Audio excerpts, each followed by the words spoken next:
ಎಂತಾಗದೆ? ನಂಗೆ ತಂದೆ ಕೆಮ್ಮ. ತೊಂಡೆ ಕೆಮ್ಮಾಗದೆಯೇ? ಅದಕ್ಕಾಗಿ ಶಾಲೆ ಹೋಗುದಿಲ್ವಾ? ಆಸ್ಪತ್ರೆಗೆ ಹೋಗೋಣ ಹಾಗಾದ್ರೆ. ಬೇಡ. ತೊಂಡೆ ಕೆಮ್ಮಾದ್ರೆ ಕೆಮ್ಮ ಇಲ್ಲಲೇ?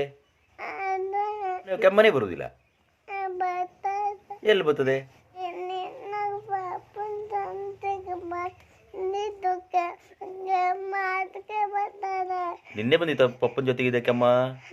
ಇಲ್ಲ ಅಲ್ಲ? ಅದೇ ಸುಳ್ಳು ಹೇಳ್ತೆ ನೀನು ಅಲ್ಲ? ತೊಂಡೆ ಕೆಮ್ಮ ಆದ್ದು ಹೌದೇ? ಯಾವಾಗ ಕಡಿಮೆ ಆಗುದು? ಯಾವಾಗೂ ಕಡಿಮೆ ಆಗುದಿಲ್ಲ. ಆಗುವುದಿಲ್ಲ ಅದು. ಹಂಗಾರೆ ಶಾಲೆಗೆ ಹೋಗಕ್ಕೆ ಆಗುದಿಲ್ಲ, ಹಾಳಾಯ್ತು. ಹಾ, ಮನೇಲಿ ಉಳಿತೆ ಶಾಲೆಗೆ ಹೋಗುದು? ನಾನು ನಾಳೆ ತಂದೆ ಕೆಮ್ಮ ಹೋದ್ವೆ, ನಾಳೆಗಿಂದ ಹೋದೆ. ಹೌದೇ? ಹಾ, ಆಯ್ತು ಹಾಗಾದ್ರೆ. ಹೇ